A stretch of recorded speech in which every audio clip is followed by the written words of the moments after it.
গতকালকে অ্যাক্সিডেন্ট হয়েছিল আমরা কচুকাউরি গ্রামের ইমদাদ তারে বর্তমানে শিলচর ভ্যালি হসপিটাল থাকি রাত প্রায় 1টা বাজে আমরা গ্রামের সব জুনিয়র 4 তত্ত্বাবধানে দেশ বিদেশের মানুষের সাহায্যার্থে আরে উন্নত চিকিৎসার লাগিয়া লইয়া যাওয়া ওর গুয়াহাটি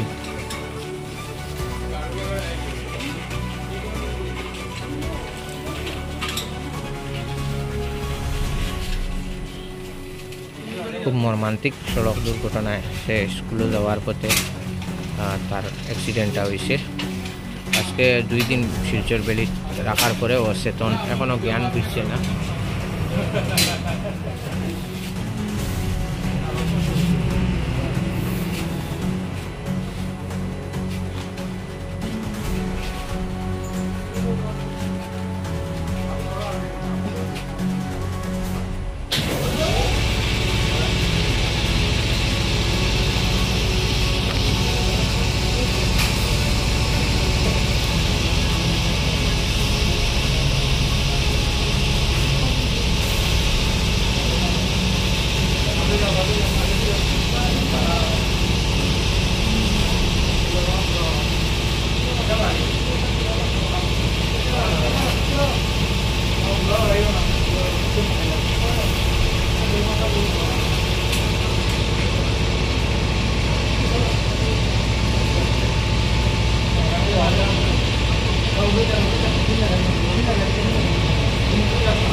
যে দুর্ভাগ্যজনক একটা দুর্ঘটনা আমরা কচুকাউরি গ্রামের আফতার আলী তানোর ছেলে ইমদাদ স্কুল পড়ুয়া 9ম শ্রেণীর ছাত্র একটা বাইকে ধাক্কা মারিয়া তারে ফেলাইছিল। পরবর্তীতে তারে শিলচর ভ্যালি হসপিটালও ভর্তি করা হয়েছিল। এখানেও তার অবস্থার উন্নতি হয়েছে না না দেখিয়া আমরা এখানেও গ্রামের মানুষ এখানেও আমরা জুনেল চাও আইসেন তানোর কাছ থেকে আমরা শুনবো। অত্যন্ত বেদনাদায়ক ঘটনা। আমাদের গ্রামের আফতার আলী ওনার 14-15 বছরের ছেলে ইমদাদ, তার এই আকস্মিক দুর্ঘটনায় আমরা পুরা গ্রামবাসী শোকাহত।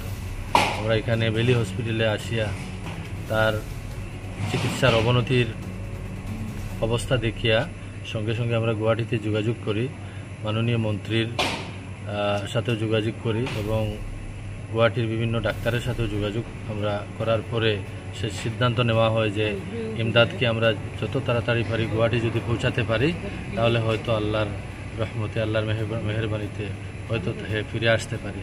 এর জন্য আমরা সবাই মিলে এখন রাত্রে 1টা-1:30 এইমাত্র তাকে আমরা গুয়াহাটির উদ্দেশ্যে প্রেরণ করলাম। আমরা সবাই ইমদাদের জন্য দোয়া করছি। আগামীকালকে জুম্মার নামাজে আমরা সবাই আমাদের মসজিদেও দোয়া হবে।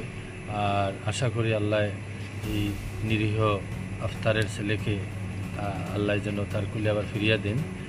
আর বলার মতো ভাষা নেই, কারণ অত্যন্ত মর্মাহত দুঃখজনক ঘটনা। কারণ সে স্কুলে যাওয়ার সময় এই ঘটনাটা ঘটছে এবং যে বাইক অ্যাক্সিডেন্ট করেছে সেই বাইকের মালিক একবারও খবর নেন, সেটা অত্যন্ত দুঃখজনক ঘটনা। আমাদের এলাকায় যে যানবাহনগুলি চলাচল করে সেগুলি অত্যন্ত দ্রুতবেগে চলে, সেটা নিয়ন্ত্রণের জন্য আমরা পদক্ষেপ নেব এবং আমি মাননীয় মন্ত্রীকেও বলবো যে আমাদের এই রাস্তার মধ্যে যেভাবে হোক যাতে অ্যাক্সিডেন্টগুলো নিয়ন্ত্রণ করা যায় এবং যদি এখানে আমরা স্পিড কন্ট্রোলের ব্যবস্থা করার জন্য যেগুলো পদক্ষেপ নেওয়া, আমরা পিডব্লিউডি